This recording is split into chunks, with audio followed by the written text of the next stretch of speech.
Hello everybody, my name is Ada Carley, and today I will be talking about the role of General William L. Ritter in World War II. General Ritter is actually my great-grandfather, and here you can see him in uniform.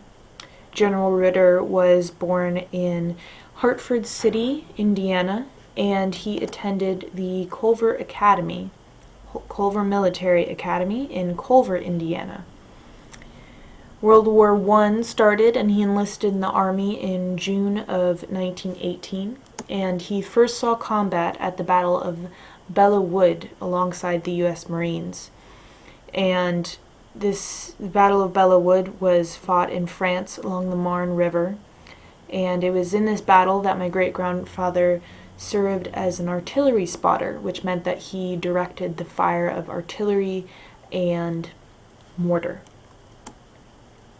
In 1937, my great-grandfather was stationed at the Presidio here in San Francisco, and he was involved in the commissioning of the Golden Gate Bridge. In 1941, he was stationed in Washington at the War Department in Washington, D.C., and in December of that year, Japan bombed Pearl Harbor. In 1943, he was shipped off to North Africa and commanded an infantry regiment against this guy, General Rommel, also known as the Desert Fox. And General Rommel commanded German troops. My great-grandfather then commanded another infantry unit in the invasion of Sicily. After that battle, he was then promoted to general and was transferred to Cairo, Egypt, where he served as the deputy commander of the Middle East Theater under General Giles. World War II ended with the surrender of Germany, and the U.S. worked with Britain and the USSR on how to split up post-war Europe at the Yalta Conference. On the way back from the Yalta Conference, FDR had a bit of an impromptu meeting with King Ibn Saud of Saudi Arabia, along with many other heads of state from that area. And this conference was called the Great Bitter Lake Conference because it took place aboard an American ship cruiser called the USS Quincy, right in the middle of the Great Bitter Lake, which was part of the Suez Canal. And it was to this meeting that my great-grandfather escorted this man, Haile Selassie, who at the time was the Emperor of Ethiopia. And it's funny because when I was researching pictures of Haile Selassie, I also found this picture, which, if you can't read it, says, "Is Haile Selassie the Christ?" And I looked into it a little bit more, and apparently there are some Rastafarians in Jamaica that take Haile Selassie as their god. Anyways, I just thought that was interesting. Here you can see my great-grandfather, General Ritter, escorting Haile Selassie into the Great Bitter Lake Conference. And again, my great-grandfather with Haile Selassie.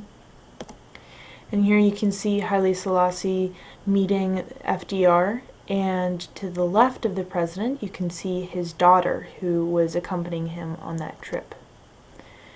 Again, we can see Haile Selassie speaking with FDR. Also present at this conference was King Farouk of Egypt, and here you can see King Farouk being greeted onto the ship cruiser where the conference was taking place. Now, as I said before, this conference was a bit of an impromptu meeting, but King Ibn Saud and FDR had actually been wanting to meet for a while because they'd both heard these sort of larger-than-life stories about each other, and I guess they wanted to meet each other to learn if these stories were true. Also, officially this meeting was about oil. However, they actually ended up talking a fair amount about the Arab-Israeli conflict and Palestine and the creation of the State of Israel. Now, because the US and Great Britain had actually been competing for power in this region for a while, as soon as the Prime Minister Winston Churchill learned about this conference, he immediately made plans to go there. So here we can see Winston Churchill being greeted onto the USS Quincy. Now, Ibn Saud and FDR actually had sort of warm and friendly relations leading up to the event. Ibn Saud had remained neutral during World War II, but he had given the U.S. access to Saudi Arabian airspace, and he had made it easier for the U.S. to operate and move troops through the area.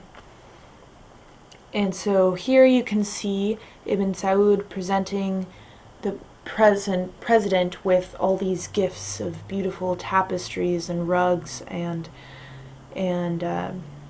furniture, and all around you can see the U.S. military soldiers somewhat in awe of all these gifts that Ibn Saud had brought. And here you can see King Ibn Saud speaking with FDR. And these are some of King Ibn Saud's bodyguards, which we can tell by... Where'd my mouse go? There it is. This guy and the swords that he's carrying.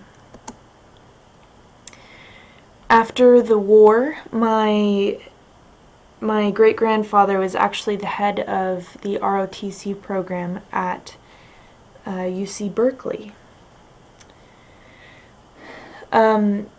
Later in the 50s, after my great-grandfather had spent many years in the service, he had a heart attack and was forced to retire. And in 1972, he passed away. And he was buried at Arlington National Cemetery, which is in Arlington, Virginia, which is where many presidents and politicians and soldiers are buried. And he was buried there with his wife. And here you can see his headstone. And here are some of the awards medals, ribbons that he had won over the years. And here is the Purple Heart, which soldiers are awarded when they're wounded in battle. And here you can see an MOBE, which is a military order of the British Empire that was presented to him on a ship in the San Francisco harbor by George VI of England. So essentially he then was an honorary knight of England. He couldn't be an actual knight because you can't be a member of militaries from two different nations. But anyways, that was my story. Thank you all for listening.